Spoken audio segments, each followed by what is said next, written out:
Okay. Okay. Hey everyone, it's Justine, and oops, there we go. Ardith was just getting things set up for us.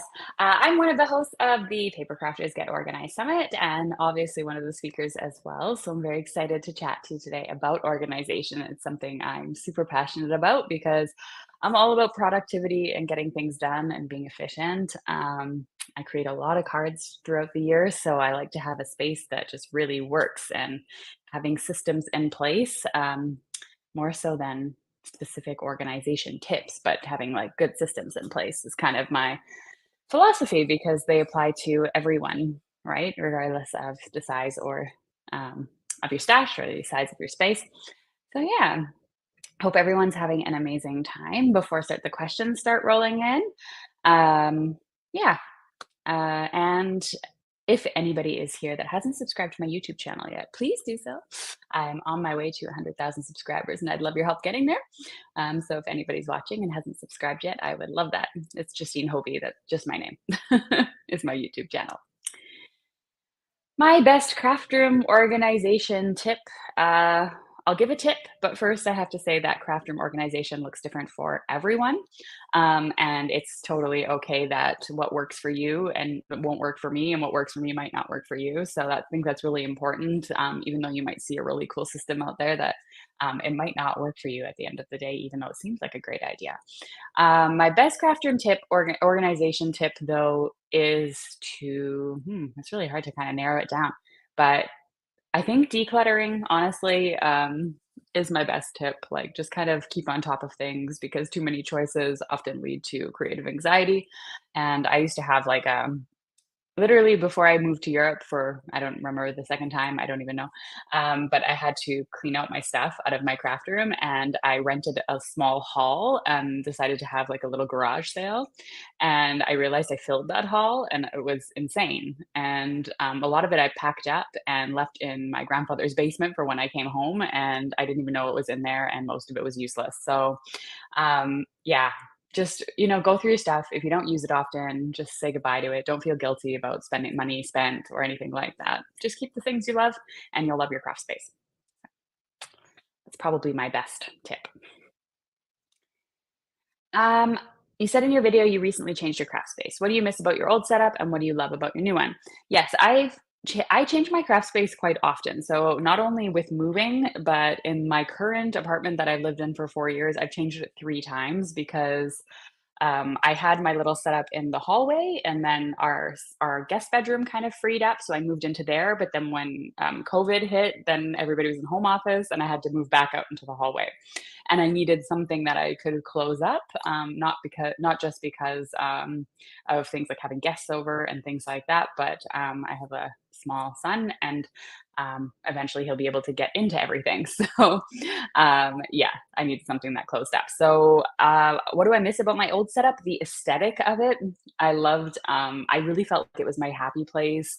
I loved the furniture I picked out. I love navy blue, and all my boxes were navy blue, and it was just so pretty. I had a lot of vertical space that I had used up, lots of things on the wall, and it was just a really great functional space. And then I moved into what in the States would be a dream box. In Germany, it's called a brand box. And I also love I feel like everything really has a home and it's very clear where the home is. So I do love that factor, but I don't find the boxes all that aesthetically pleasing. So that kind of, yeah, one day maybe I'll have my own room and not be in a hallway. How did I get started on my organization journey? I kind of briefly mentioned like going from a hall size craft stash to like a small Alex unit. Like I literally went to those like the long Alex unit and that's all I had. And I realized that I was so much more creative than I had ever been with very little supplies. And so that kind of, even though my stash grew because I started to be on design teams and obviously you start getting all the tools and things like that, um, I just realized that I'm just the most creative when I have fewer choices and when I have good systems in place. And it's just something I'm passionate about sharing with others. So, yeah. How do I store my bundles together? Stamp, die, stencil, hot foil. I'm assuming you mean like the coordinating bundles where they all work together. If not, I will address the separate ones after this. For the most part, I got some heavy duty pockets from Amazon. They're similar to the ones that Artist showed in her video yesterday. Mine were a little bit smaller, and I also have a bit of a larger size now for 6x8 stamps. But I just stick everything in the one pocket. And even the ones from like Avery Elle and things like that, there was enough room to fit them all into one pocket. They just sometimes they kind of ripped eventually because there was just so much in them. So having heavy duty pockets worked better. And yeah, as far as stamp, die, stencil, hot foils go, stamps, dies, hot foils, and better press plates, I now store like Artist actually. That's how she showed in her presentation, where I show organize them by company and then alphabetical order and then all together. Because I realized that my stamps, my dies, my hot foils, I had 3 boxes of them, but I had all the same dividers and all the same categories. So why not just put them together, especially when I have a digital database for them. And stencils I keep in a binder. Yeah.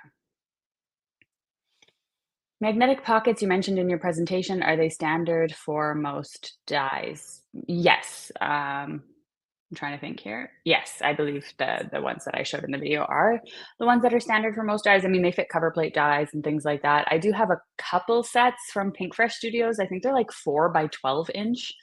Um, die sets and stamp sets, those don't fit in there. I just keep them on my rolling card. I have all of the stamps there. Sorry, I can't show you. I'm not at home. But on the side, there's still a gap, and I just keep the few sets that I have like that on the side without magnets because they don't fit. Do you have stencils that don't fit in your binders? Yes, I do. So majority of my stencils, I use 6x8 page protectors from scrapbook.com and a 6x8 album from scrapbook.com. And they fit all of my, or majority of my stencils, like 95% of them. I do have a few stencils that I have purchased for gel printing and things that are 12 by 12 or 8.5 by 11. And in all honesty, I just keep them in a pile in a drawer with my gel press because I find them like the pattern too large to just use on standard card sizes. I only use them when I pull out my gel printing supplies or if I'm scrapbooking or something like that. So because I have so few of them, that's what works for me personally. I just label them like I would my stamps and dies. I write the company and the name using a label maker, and I just uh, if you have the 6x8 protector, I put them actually in the top right corner, sideways, almost like you would kind of see tabs in a binder. Obviously, they're not jutting out or anything like that, but just in that area, that's how I do it. I don't find the names all that important for stencils compared to like stamps and dies. What digital database do you use? I used to use Evernote, and I now use Airtable. Yeah. Airtable, I organize like my life, so with Airtable, not just craft supplies, but also these events. So, where in your craft room would you still like better organization in? I'm not sure if I need better organization. I think if I had just a little tiny bit of extra space for my laser machine, I think my craft room would be really great because everything is just very cramped at the moment. And have like a bike hanging in my background. Those that are part of my membership program see it when I do lives.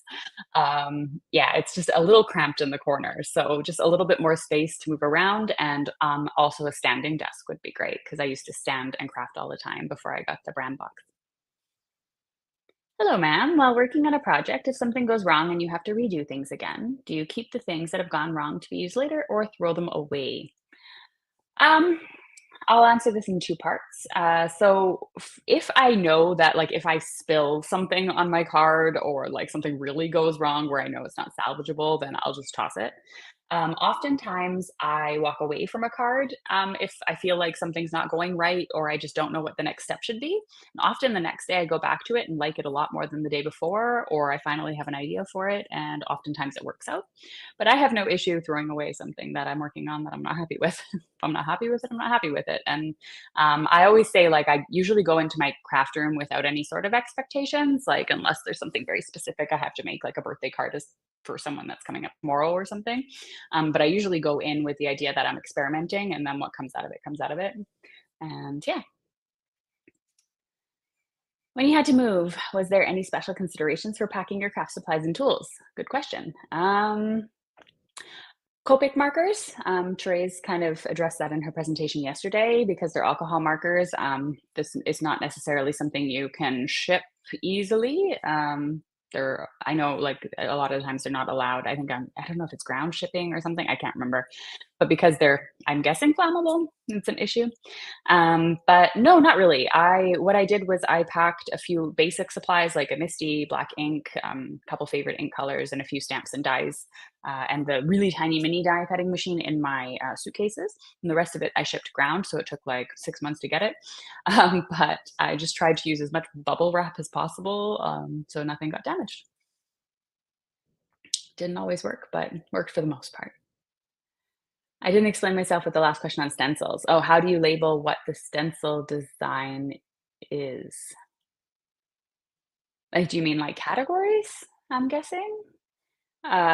If that's what you mean, I'll answer it.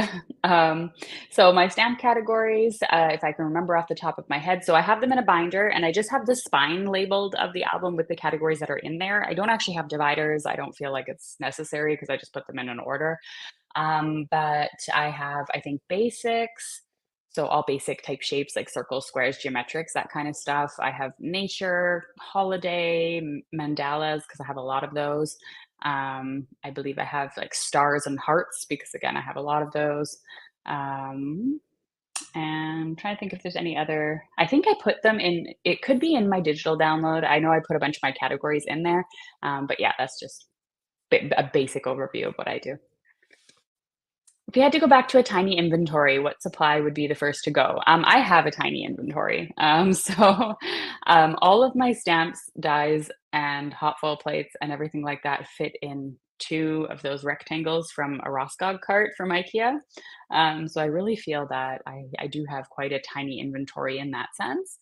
Um, but what supply would be the first to go? Probably my gel printing stuff because I don't use it a lot. And Hmm. Maybe my laser machine, even though I love it, it's just huge. I just hope I can put it in like a garage or something one day, like so it's not in my craft room. Yeah. How do you store your ink blending brushes? I've stored them in a variety of ways over the years. So I used to have a blending, like one of those blending tools for each one of my colors, and I used to store them in ink organizers where the ink refill would be. I used to stick them in there. Um, Eventually I realized once I moved, it wasn't logical to take like 120 ink blending tools with me when you can just have like 3 and just change out the foams. So yeah, I've stored my brushes in one of the rotating things from Tailored Expressions, but I found that mine personally often fell apart and I didn't like it. So now I just have them, actually most of the ones I have are those like ergonomic ones where you grab the handle at the top and then brush. I store those just in like a wooden container, all together, and my brushes I put on the side. I don't really have a like a storage solution for it. I just kind of stick it in a 12 by 12 box and yeah, they're in there. What is a technique binder? The technique resource binder is something that I created several years ago. It's probably the best thing I've ever created and probably one of the most popular things I've ever sold. It's available if you're interested at justinehovieclasses.com. And what it is I took the idea of putting every single technique that my craft stash was capable of at the time and I created a binder with like trading card pockets, you know, the little pockets. So I cut myself little sheets of paper and I did every single technique that I knew and I provided instructions for them so you could stick them in the back so that whenever you're sitting down and trying to figure out what you want to do in your craft room, you can just open up your binder and pick a technique and get going. And the best part about the binder, I teach 175 techniques. But you literally just make the technique cards for your stash. So whatever applies to your stash, you create your own custom binder, and then your binder works for you. So that's what my technique resource binder is. Hope I explained that well. What brand of label maker do you use? I used a Brother P-Touch like handheld one for ages and ages, and now I use one from Brother. I don't know the model off the top of my head, but it's one that you hook up to your computer so you can print off of your computer. I just found that typing out my labels took so long that I wanted to just be able to type them. The only downside I find with that is that if I want to just make one, it's a bit of a like I have to plug in my label maker into my computer, launch a program, then type it in. It's better for bulk things. But yeah, just a regular label maker from Brother. Is Airtable Mac-based or can Windows users, Android users use it? I've never heard of it until this summit. I believe it's available everywhere because it's actually something that you can use on your browser. So you can go to airtable.com right on a computer, and then you can use it from any device. I assume that it has an Android app, but I'm not 100% sure because I'm an iPhone user. Do you need to be tech savvy to use these digital organization apps? I would say no. Oftentimes, people provide like a template for you. If you want to just nod if you have a template, I think was that your free download? Yes. So Ardith has a free download on a video, I think, on how she set things up. I also have on my YouTube channel an Airtable versus Evernote video where you can kind of get an idea of how I used it. And it really is a really, really tiny learning curve on just how to set up your columns, and then you're all set. Yeah. Tech savvy. If you can type, you're good to go. Do you keep a separate set of supplies and tools for your child? No, he's only 5 months, so he's not crafting just yet. Yeah, but eventually, I assume that will be the case. Do you keep paper scraps? And if so, how do you organize them? I do. I don't keep anything smaller than 4 1/4 by 5 1/2, unless maybe it's like a small piece of black, maybe white, but I don't keep too many because it just gets out of control so easily. So all I do is I stick all my colors into like a job ticket folder. I just stick the scraps in the front. Nothing, nothing too fancy. And the moment it starts getting too bulky, then buy. I really try to use the scraps though up first, so I don't grab new sheets every time. Can you expand more on your VIP program? Yeah, so you've probably seen some commercials for my VIP program throughout the event, and it's a really cool program. I'm like super proud of it. It's my pride and joy. And so what it is, I do YouTube videos, yes, but YouTube, it's like you need to accommodate people with low attention spans. That your videos are 5 to 10 minutes max, and so I really wanted a place like a community. I really wanted a place where I could do a little bit longer videos, explain more my thought process, and a place where people want to learn this stuff like that. So I have my VIP program. It's $9 a month, $95 a year, and I am coming out with a lifetime price very soon. So you can pay once and not deal with a subscription if you're interested. And what I do is I provide an exclusive video every single month. Every other month, there's also something else. So usually it's a live class, but there are a couple of months where I do like a live crop or I do an extra video instead on months like December where nobody's really around. And then I also do a bunch of downloads and things like that. And this is the year of the 100 card challenge. So I created a booklet with all these different challenges, like an ABC challenge, like A for alcohol inks, B for blending or whatever, and you try and complete a challenge with your card making. And so we're going through that in the course right now and doing a whole bunch of ideas with that, and it's the inspiration for this year's videos, and it's super fun. So if you ever want to learn like the thought process behind card making, explaining how I design things, why I design things the way they are, plus regular like videos and things like that that you don't see on YouTube, then come join us. It's a lot of fun. I saw your live yesterday, the color box. Can you tell us a little bit more about that, as I'm bad with color coordination? Oh, yeah.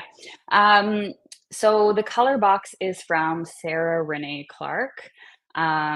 She is a YouTuber that colors like with colored pencils, markers, things like that, and very popular channel. She created like you honestly can get these things pretty much for free if you go to Pinterest and just type in color palette. You'll see almost like a photo and then paint, almost like a paint swatch of the photos that you see. And so she created a box where you have a whole bunch of these, cards that have a photograph on them, and then almost like a paint swatch that represents the colors in that photo, so that you can figure out what things coordinate with each other.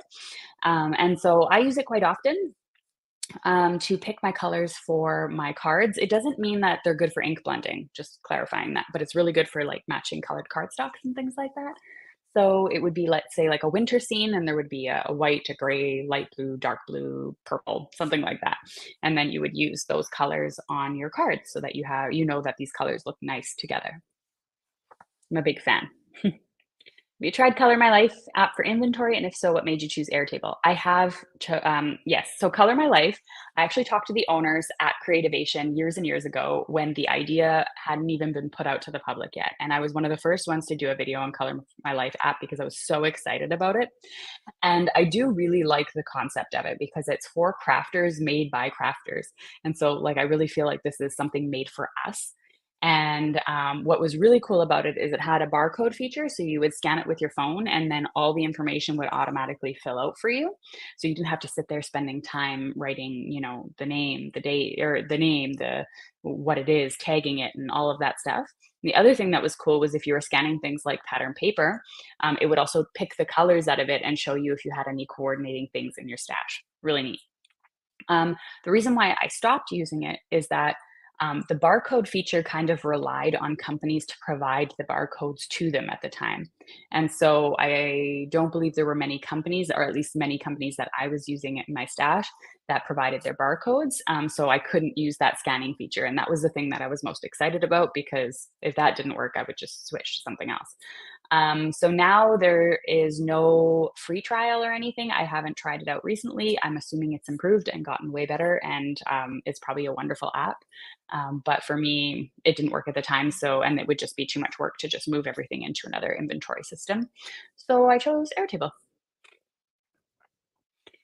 Where can we get that fabulous stamp and stencil combo you use to make your ink color combo swatch? I believe yes. Okay. So I'm trying to think because it's been a while since I made my presentation. So if you go to, let's see, I'm going to give you a link. Hold on. And if you go to craftstash.us or craftstash.co.uk, whichever one, I'm not going to give you my affiliate link because that'll take me a while to get out. And you click on craft brands and it's just paper, it's there. And I'm just trying to figure out, I just wanted to write the name of it. It's actually something I designed myself. But my internet's being slow right now. So I'll mention it in just a minute if there's another question once it loads up. I'm really interested in a lifetime price for your VIP program. That would be awesome. Yes, I'm not a big fan of subscriptions myself, so yes, I am coming out with a lifetime price for the VIP program, and I hope that that's something that's appealing to everyone. I like pay once and get forever. What's your best organization tip for less than large craft spaces? I have a less than large craft space. I think my space is 6 by 6 feet, maybe, and it's open on one side, so it's in a hallway.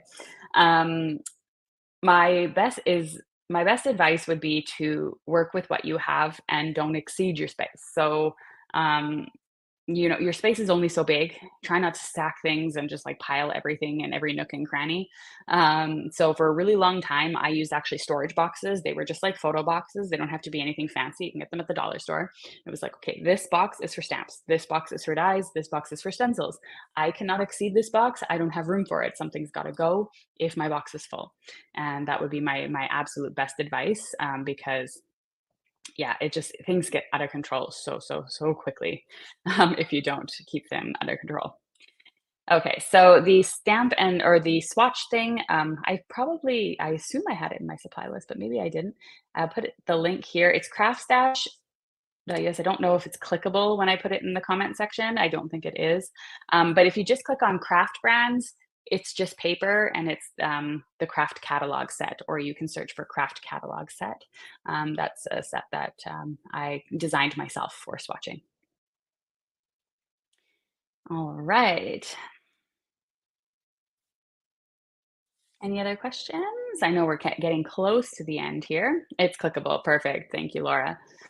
And I can't wait for your affiliate link in the Facebook group. There's more I want. Okay, yeah, I can definitely post a link in the Facebook group if that's helpful for anyone as well. I'll put my affiliate link there for you. I've been watching you for a while. How long have you been crafting? And how old is the baby? And how do you juggle baby, house, and crafting? Um, yes, okay. So I've been crafting since I was about 15 or 16. So if I'm doing the math, that's about 19-ish years, 20 years. Oh yeah, 20 years. I turned 36 the other day. And yes, so it's been a really long time. I got into it super young, very introverted, and it was just something I love to do in my spare time. My baby's 5 months old, and how do I juggle baby, house, and crafting? Ignore the house. No, I'm just kidding. I have a bit of a routine. I do my best. It doesn't always work the way I want to, but I schedule my craft time, or I have a certain day where I craft. So in the morning, I generally deal with household stuff for a couple of hours, obviously while keeping the baby occupied. We get ready together, and then we have some time, either when he naps or he sits in the chair next to me, and I sing and entertain him while I'm crafting, and I narrate kind of what I'm doing. And that generally keeps him busy for about a half hour, and I can get my creative time in. And then anything after that is a bonus. So yeah, it's definitely reduced a lot. I can't just sit there anymore and just decide to craft for an entire day. If I have a new release coming out, I have to be a little bit better or disciplined in smaller periods of time. But I make it work. All about prioritizing your time. Yes, thank you. I will answer any other questions in the Facebook group, but you can also email me. That's totally fine. Or I will see you maybe in the VIP program, and I will throw up the craft catalog link, the affiliate link in the Facebook group as well. Thanks so much for joining me, everyone, and have a wonderful summit weekend. I hope you love it as much as I enjoyed putting it together.